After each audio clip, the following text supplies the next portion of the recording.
Are you happy with your home? We'll show you a few ways to make your home harmonious. That's all coming up when we come back on the Friday edition of the Fox 9 Buzz. Stay with us.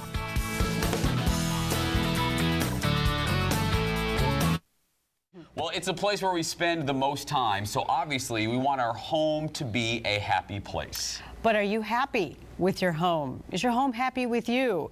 Well, a new book can help. It's called Magical Housekeeping, Simple Charms and Practical Tips for Creating a Harmonious Home. Because isn't that what we all want? Joining us is the author, Tess Whitehurst. Good morning. Hi, good morning. All right, now this is a little different idea for people. So the title of the book, Magical Housekeeping, and this is, you're not talking about dusting or vacuuming or organizing?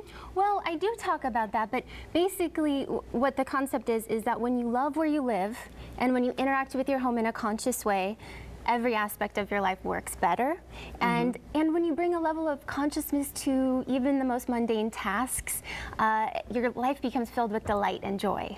Well, what are some of the reasons, like let's say, because we were talking off camera that Alex, there's aspects of her house that doesn't make her happy. What are you finding is the biggest aspect of people not being happy with their home? Is it clutter? Is it too, I mean, what is it? Well, everyone's different. Clutter is a really big step one, I think, is always clearing clutter because it changes your mood, it lifts your mood. Something as simple as clearing out your closet can really make such a difference.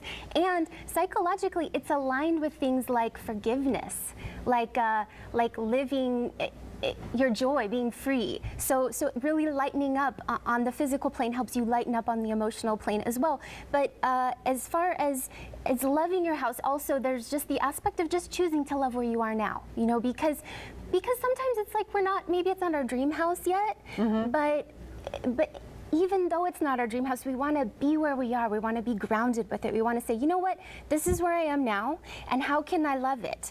I am in a fight with my basement at the moment, and we're not very happy. In fact, we're thinking that we might have to separate. Going to divorce court. Because my basement is leaking. So let's say somebody has a part of their home that is creating a lot of chaos. I would say, for me, I would be the basement. How can you reconcile with that? So you've already said declutter, which I agree. Paper clutter drives me crazy.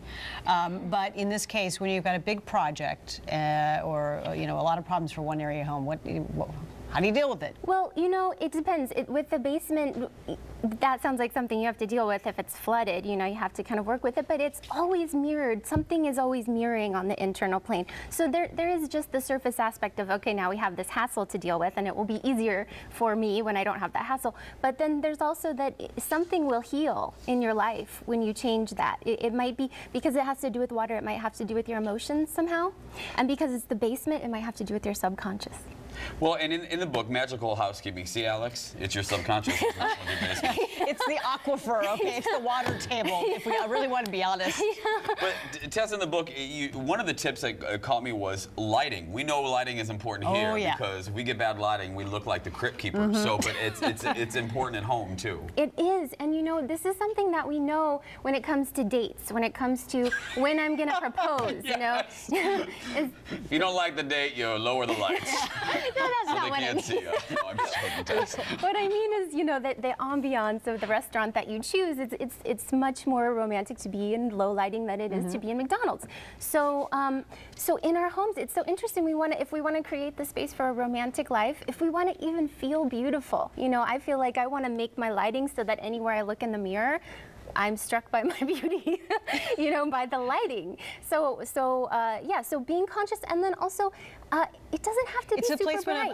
And then also placement of furniture, and there's like some key things not to do, like have when people walk in the door, I know basic feng shui is you don't have the furniture, like the back of the furniture facing people. Oh yes, if possible, that is ideal because it doesn't feel very welcoming.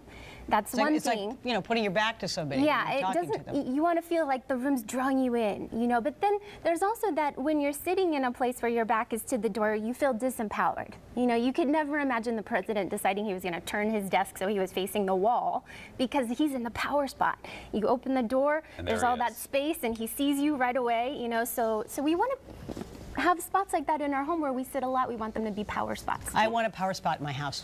Well, the book is called Magical Housekeeping. Tess, thank you so much. Thank you. Thank you, Tess. And I wanted to say I'm going to be at Eye of Horus Metaphysical Bookstore on Saturday night. Yep, we have the info right there. Oh, okay, great, great. That's right. She's holding a workshop and your book signing at the Eye of Horus Bookstore on Lyndale Avenue in Minneapolis. The book signing at 6, followed by the workshop. You can register online at eyeofhorus.biz. Yes, thank you.